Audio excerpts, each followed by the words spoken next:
CPIM കേന്ദ്ര committee യോഗം ദില്ലിയിൽ നിന്ന് സമാപിക്കും. ലോക്സഭാ തെരഞ്ഞെടുപ്പ് തന്ത്രങ്ങൾക്ക് രൂപം നൽകാൻ സംസ്ഥാന ഘടകങ്ങളുടെ റിപ്പോർട്ട് കേന്ദ്ര കമ്മിറ്റി യോഗം രണ്ടാം ദിവസമായ ഇന്ന് പരിശോധിക്കും. പുൽവാമ സ്ഫോടനവും തുടർന്നുണ്ടായ ഇന്ത്യ-പാക് സംഘർഷവും കേന്ദ്ര കമ്മിറ്റി യോഗം വിലയിരുത്തും. നിർണായകമായ ലോക്സഭാ തെരഞ്ഞെടുപ്പിലേക്ക് രാജ്യം കടക്കുന്ന പശ്ചാത്തലത്തിലാണ് സിപിഐഎം കേന്ദ്ര കമ്മിറ്റി യോഗം ഇന്നലെ ദില്ലിയിൽ ആരംഭിച്ചത്. 2019 ലോക്സഭാ തെരഞ്ഞെടുപ്പ് തന്ത്രങ്ങൾക്ക് രൂപം നൽകുന്നതാണ് പ്രധാന അജണ്ട. കഴിഞ്ഞ മാസം 9-ാം തീയതി ചേർന്ന പോളിറ്റ് ബ്യൂറോ യോഗം സംസ്ഥാന ഘടകങ്ങളുടെ റിപ്പോർട്ട് ചർച്ചയ്ക്ക് വിധേയമാക്കി. 3 കാര്യങ്ങൾ അധിഷ്ഠിതമായി തെരഞ്ഞെടുപ്പ് തന്ത്രം രൂപം നൽകാനാണ് നിർദ്ദേശം നൽകിയത്. ബിജെപിയെയും ബിജെപി സഖ്യത്തെയും പരാജയപ്പെടുത്തുക, സിപിഎമ്മിന്റെയും ഇടതു പാർട്ടികളുടെയും ശക്തി ലോക്സഭയിൽ വർദ്ധിപ്പിക്കുക, കേന്ദ്രത്തിൽ ഒരു മതേതര സർക്കാർ രൂപീകരിക്കുക. ഇതിന്റെ അടിസ്ഥാനത്തിൽ കേന്ദ്ര കമ്മിറ്റി യോഗത്തിൽ വിശദമായ ചർച്ച നടക്കും. നിലവിൽ സിപിഎം സഖ്യത്തിന്റെ ഭാഗമായി നിൽക്കുന്നില്ല. ആവശ്യമെങ്കിൽ പ്രാദേശിക സഖ്യങ്ങൾക്ക് അനുമതി നൽകിയേക്കും. പുൽവാമ സ്ഫോടനവും അതിനെ തുടർന്നുണ്ടായ ഇന്ത്യ-പാക് സംഘർഷവും സിപിഐഎം വിശദമായി വിലയിരുത്തും. ഇന്ന് വൈകുന്നേരം കേന്ദ്ര കമ്മിറ്റി യോഗം പൂർത്തിയാകും. News bureau, Delhi. കഴിഞ്ഞ ദിവസം ആരംഭിച്ച സിപിഐ സംസ്ഥാന എക്സിക്യൂട്ടീവ് യോഗം ഇന്നും തുടരും. രാവിലെ 9 മണിക്ക് MN സ്മാരകത്തിൽ ചേർന്ന യോഗത്തിൽ ലോക്സഭാ തെരഞ്ഞെടുപ്പിലെ സിപിഐ സ്ഥാനാർത്ഥികളെക്കുറിച്ച് തീരുമാനമെടുക്കും. എക്സിക്യൂട്ടീവ് യോഗത്തിന് ശേഷം സംസ്ഥാന കൌൺസിൽ യോഗവും ഇന്ന് ചേരും. 3 പേർ വീതമുള്ള സാധ്യതാ പട്ടികയാണ് ജില്ലാ കൌൺസിലുകൾ തയ്യാറാക്കിയിട്ടുള്ളത്. സംസ്ഥാന സെക്രട്ടറി കാനം രാജേന്ദ്രൻ, മുതിർന്ന നേതാക്കളായ സി ദിവാകരൻ, CN ചന്ദ്രൻ, സത്യൻ മൊകേരി, KP രാജേന്ദ്രൻ എന്നിവർ സ്ഥാനാർത്ഥിമാരുടെ സാധ്യതാ പട്ടികയിലുണ്ട്. കോഴിക്കോട് മോചനയാത്രയുമായി LDF. പാഴായിപ്പോയ 10 വർഷങ്ങളെന്ന മുദ്രാവാക്യമുയർത്തിയാണ് പ്രചരണ ജാഥ. കോഴിക്കോട് പാർലമെന്റ് മണ്ഡലത്തിലെ മുഴുവൻ നിയമസഭാ മണ്ഡലങ്ങളിലും ജാഥ സംഘടിപ്പിക്കും. ഭൂമി അനുവദിച്ചു, അതിന് AK ആന്റണി കേന്ദ്രമന്ത്രി വന്നു. മോഹന വാഗ്ദാനങ്ങൾക്കപ്പുറം 10 വർഷമായി കോഴിക്കോട് പാർലമെന്റ് മണ്ഡലത്തിൽ MP MK രാഘവൻ എന്ത് വികസന പദ്ധതികൾ നടപ്പാക്കിയെന്ന ചോദ്യവുമായാണ് LDF മോചനയാത്ര. പാഴായിപ്പോയ 10 വർഷങ്ങൾ ജനങ്ങൾക്ക് മുന്നിൽ അവതരിപ്പിക്കുകയാണ് ഇടതുമുന്നണി. പ്രദീപ് കുമാർ MLAയുടെ നേതൃത്വത്തിൽ കോഴിക്കോട് നോർത്ത്, സൗത്ത് മണ്ഡലങ്ങളിൽ ജാഥ പര്യടനം നടത്തുന്നു.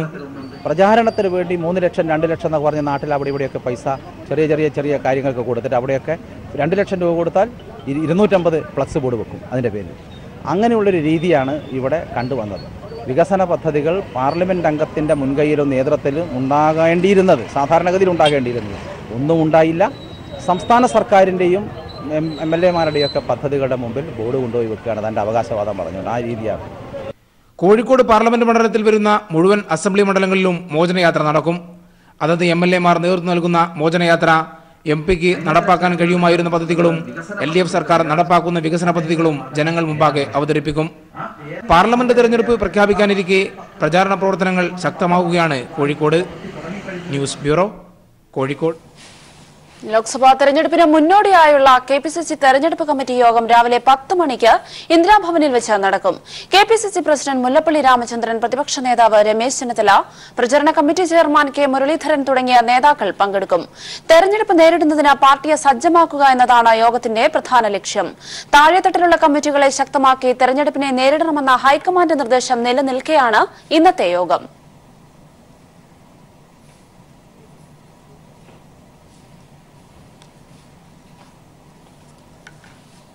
BDJS സംസ്ഥാന കൌൺസിൽ യോഗം ഇന്ന് ചേർത്തല കരപ്പുറം റെസിഡൻസിയിൽ രാവിലെ 11 മണി മുതൽ പ്രസിഡന്റ് ശ്രീ തുഷാർ വെള്ളാപ്പള്ളിയുടെ അധ്യക്ഷതയിലാണ് യോഗം ചേരുക. പാർട്ടിയുടെ സംസ്ഥാന ഭാരവാഹികളും 13 ജില്ലാ പ്രസിഡന്റുമാരും യോഗത്തിൽ പങ്കെടുക്കും. ബൂത്ത്, മണ്ഡലം, ജില്ലാ കമ്മിറ്റികൾ ചർച്ച ചെയ്ത് സമർപ്പിച്ച ലോക്സഭാ തെരഞ്ഞെടുപ്പിനോടനുബന്ധിച്ചുള്ള സ്ഥാനാർത്ഥി പട്ടികയ്ക്ക് സംസ്ഥാന കൌൺസിൽ അന്തിമ രൂപം നൽകും. വിശദാംശങ്ങൾ നൽകാൻ ഷാജഹാൻ ചേരുകയാണ്. ഷാജഹാൻ, ഇന്നത്തെ യോഗം പ്രധാനമായും എന്തെല്ലാം കാര്യങ്ങൾക്കാവും മുൻതൂക്കം നൽകുക? അതോടൊപ്പം തന്നെ തുഷാർ വെള്ളാപ്പള്ളി മത്സരിക്കുമോ എന്ന കാര്യത്തിൽ ഒരു അന്തിമ തീരുമാനം ഇന്നത്തെ യോഗത്തിൽ ഉണ്ടാകുമോ? വിശദാംശങ്ങൾ.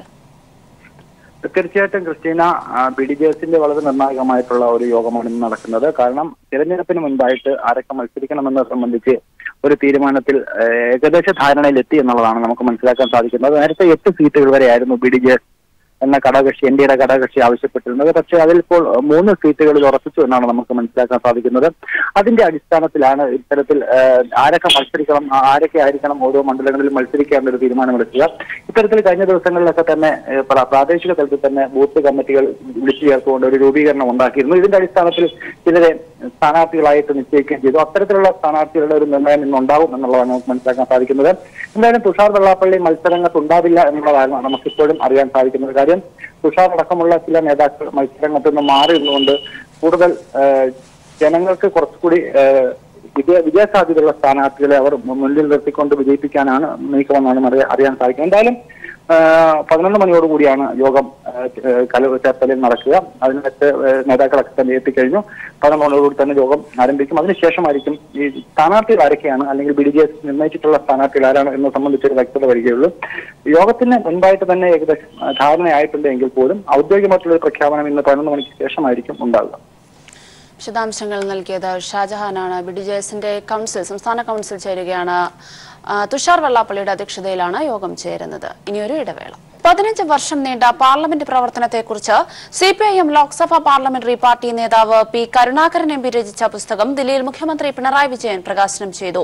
പ്രമുഖ നാടകരചയിതാവ് ഓംചേരി NN പിള്ള പുസ്തകം ഏറ്റുവാങ്ങി. CPIM ജനറൽ സെക്രട്ടറി സീതാറാം യെച്ചൂരിയാണ് P. കരുണാകരൻ MPയുടെ പുസ്തകത്തിന് അവതാരിക എഴുതിയത്. കാസർഗോഡ് മണ്ഡലത്തെ പ്രതിനിധീകരിച്ച് 15 വർഷം മുമ്പാണ് പാർലമെന്റിലേക്ക് P. കരുണാകരൻ MP എത്തുന്നത്. തുടർച്ചയായി 3 വട്ടം കാസർഗോഡ് ജനത P. കരുണാകരനെ ലോക്സഭയിലേക്ക് അയച്ചു. അന്നു മുതൽ ഇന്ന് വരെ പാർലമെന്റിൽ നടത്തിയ സുദീർഘമായ പോരാട്ടം വിവരിക്കുകയാണ് in defence of democracy and social justice എന്ന പുസ്തകത്തിലൂടെ കരുണാകരൻ MP. ദില്ലിയിൽ നടന്ന ചടങ്ങിൽ മുഖ്യമന്ത്രി പിണറായി വിജയൻ പ്രമുഖ നാടകരചയിതാവ് NN പിള്ളയ്ക്ക് നൽകി പുസ്തകം പ്രകാശനം ചെയ്തു. MA ബേബി അധ്യക്ഷത വഹിച്ചു.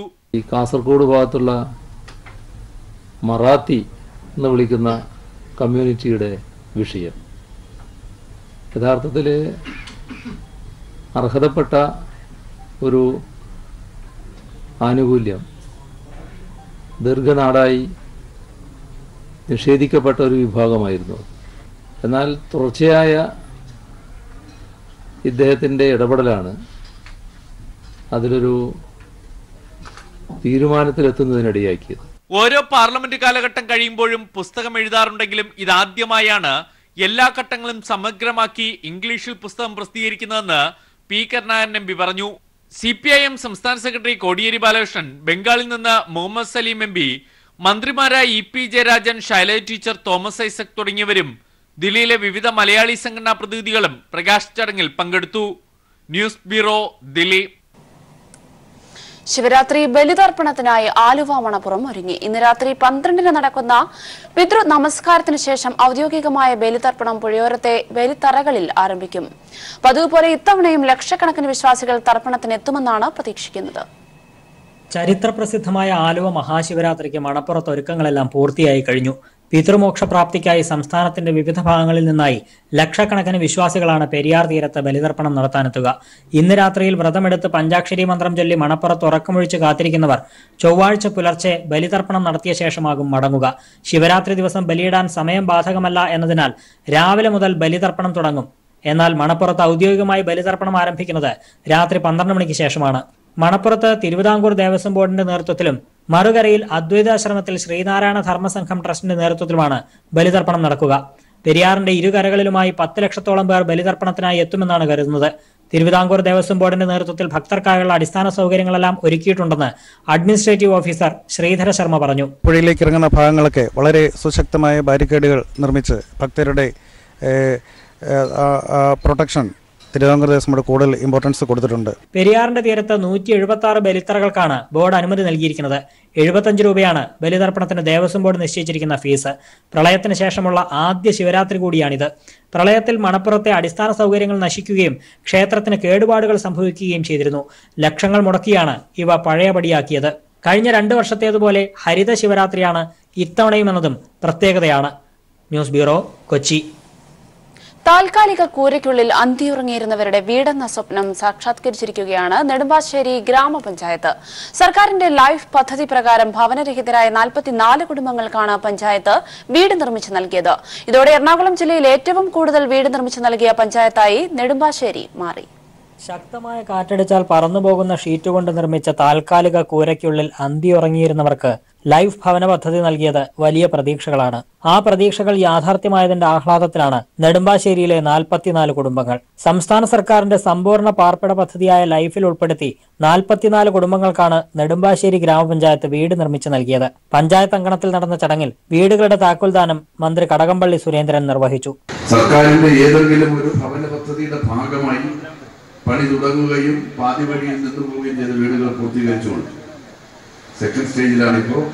പദ്ധതിയുടെ ഗുണഭോക്താക്കളിൽ 42 കുടുംബങ്ങൾ ജനറൽ വിഭാഗത്തിലും 2 കുടുംബങ്ങൾ പട്ടികജാതി വിഭാഗത്തിൽപ്പെട്ടവരുമാണ്. 1,80,00,000 രൂപയാണ് വീട് നിർമ്മാണത്തിനായി വകയിരുത്തിയത്.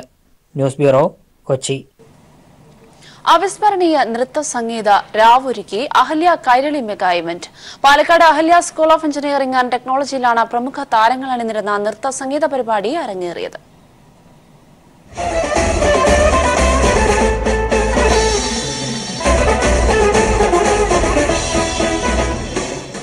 അഹല്യ ക്യാമ്പസിലെ വിദ്യാർത്ഥികളുടെ മനോഹരമായ നൃത്തച്ചുവടുകളുമായാണ് സാഗ 2019 വേദിയുണർന്നത്.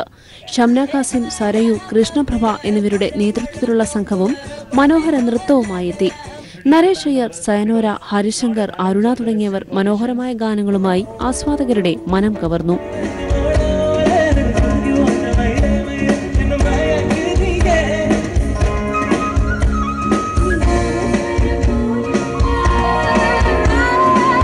ബെന്നറ്റിന്റെ നേതൃത്വത്തിൽ Bennett and the ബാൻഡും വേദിയിലെത്തി.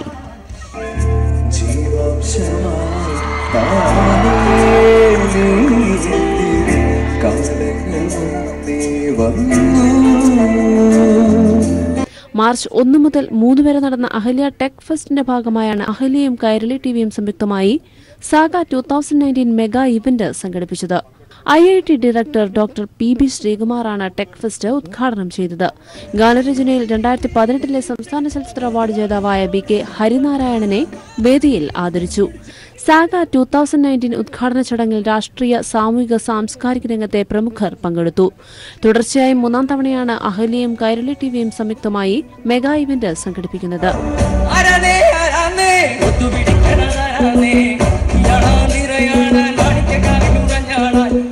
News bureau, Palakkad.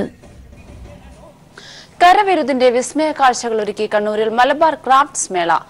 കേരളീയ കരകൗശല ഉൽപ്പന്നങ്ങൾ കൂടാതെ 22 സംസ്ഥാനങ്ങളിൽ നിന്നുള്ള ഉൽപ്പന്നങ്ങളാണ് മേളയിലുള്ളത്. ശ്രീലങ്കൻ കരവിരുതിന്റെ വൈവിധ്യങ്ങളുമായി 2 സ്റ്റോളുകളും മേളയിലുണ്ട്.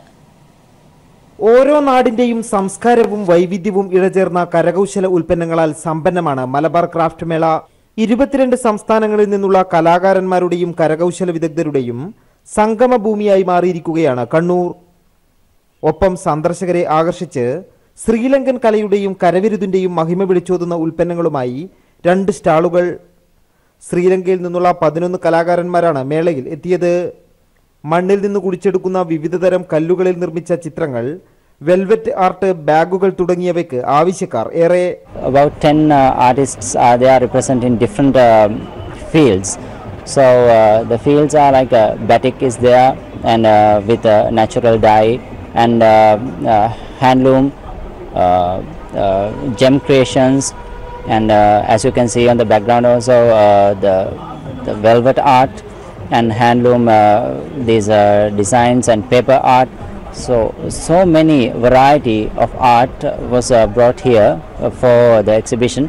ഉത്തർപ്രദേശ്, അസം, ആന്ധ്രാപ്രദേശ് തുടങ്ങിയ സംസ്ഥാനങ്ങളിൽ നിന്നുള്ള പരമ്പരാഗത ആഭരണങ്ങൾ, വസ്ത്രങ്ങൾ എന്നിവ മേളയെ ആകർഷകമാക്കുന്നു.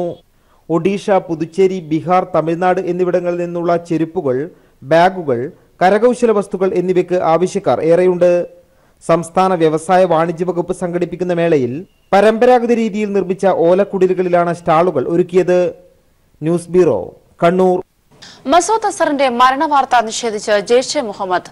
അസർ ജീവനോടെയുണ്ടെന്ന തീവ്രവാദ സംഘടനയായ ജെയ്ഷെ മുഹമ്മദ് പത്രക്കുറിപ്പിൽ അറിയിച്ചതായാണ് വിവരം. മസൂദ് അസർ മരിച്ചുവെന്ന മാധ്യമ വാർത്തകൾക്ക് പിന്നാലെയാണ് നിഷേധക്കുറിപ്പ്. കരളിൽ ക്യാൻസർ ബാധിച്ചതിനെ തുടർന്ന് സൈനിക ആശുപത്രിയിൽ ചികിത്സയിലായിരുന്ന മൌലാന അസർ ശനിയാഴ്ച മരിച്ചെന്നായിരുന്നു വാർത്തകൾ.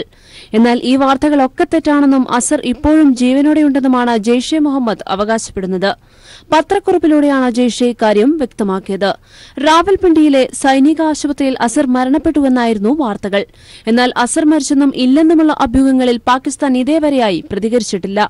രോഗത്തെ തുടർന്ന് ഏറെക്കാലമായി ഇയാൾ ചികിത്സയിലായിരുന്നുവെന്നും വാർത്തകളുണ്ടായിരുന്നു. രോഗബാധിതനായ അസർ വീടിന് പുറത്തിറങ്ങാൻ സാധിക്കാത്ത അവസ്ഥയിലാണെന്ന് മാർച്ച് 1 പാക് വിദേശകാര്യമന്ത്രി ഖുറേഷി CNN നൽകിയ അഭിമുഖത്തിൽ വ്യക്തമാക്കിയിരുന്നു. ഇതോടെയാണ് അസർ പാകിസ്ഥാനിൽ തന്നെയുണ്ടെന്ന് സ്ഥിരീകരിക്കപ്പെട്ടത്. News bureau, Delhi. Malappuram Tirur PP Abdullakutty സ്മാരക ഗ്രന്ഥാലയം മികച്ച യുവ പത്രപ്രവർത്തകർക്ക് ഏർപ്പെടുത്തിയ CM അബ്ദുറഹ്മാൻ മാധ്യമ പുരസ്കാരങ്ങൾ വിതരണം ചെയ്തു. നവോദയ മലേഷ്യ നൽകുന്ന പ്രത്യേക പുരസ്കാരം കൈരളി ടിവിയിലെ ക്യാമറ പേഴ്സൺ ഷാജില ഏറ്റുവാങ്ങി. തിരൂരിൽ നടന്ന ചടങ്ങിൽ KV അബ്ദുൽ ഖാദർ MLA ആണ് പുരസ്കാരങ്ങൾ വിതരണം ചെയ്തത്. പത്രമാധ്യമ രംഗത്തെ പുരസ്കാരത്തിന് മാതൃഭൂമിയിലെ നിലീന തോളിയും ദൃശ്യമാധ്യമ പുരസ്കാരം ഏഷ്യാനെറ്റ് ന്യൂസിലെ ജോഷി കുര്യനും അർഹരായി. ചടങ്ങിൽ Deshabhimani resident editor PM Manoj CM Abdurahman അനുസ്മരണ പ്രഭാഷണം നടത്തി.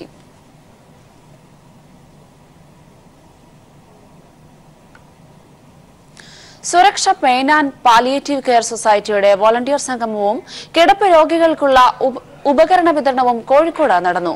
വോളണ്ടിയർ സംഗമവും ഹോം കെയർ പ്രഖ്യാപനവും നിയമസഭാ സ്പീക്കർ P. ശ്രീരാമകൃഷ്ണൻ ടൗൺ ഹാളിൽ നടന്ന ചടങ്ങിൽ ഉദ്ഘാടനം ചെയ്തു. രാഷ്ട്രീയ പാർട്ടികൾ സംഘടനാശേഷി സാന്ത്വന പരിചരണ രംഗത്തും പ്രയോജനപ്പെടുത്തണമെന്ന് സ്പീക്കർ പറഞ്ഞു. സുരക്ഷാ സൊസൈറ്റി ഉപദേശക സമിതി ചെയർമാൻ P. മോഹനൻ അധ്യക്ഷത വഹിച്ച ചടങ്ങിൽ വോളണ്ടിയർമാർക്കുള്ള ബാഡ്ജ് മേയർ തോട്ടത്തിൽ രവീന്ദ്രൻ വിതരണം ചെയ്തു. VKC Muhammad Koya MLA, P. Viswan, KP Kunjahammed കുട്ടി എന്നിവരും പങ്കെടുത്തു.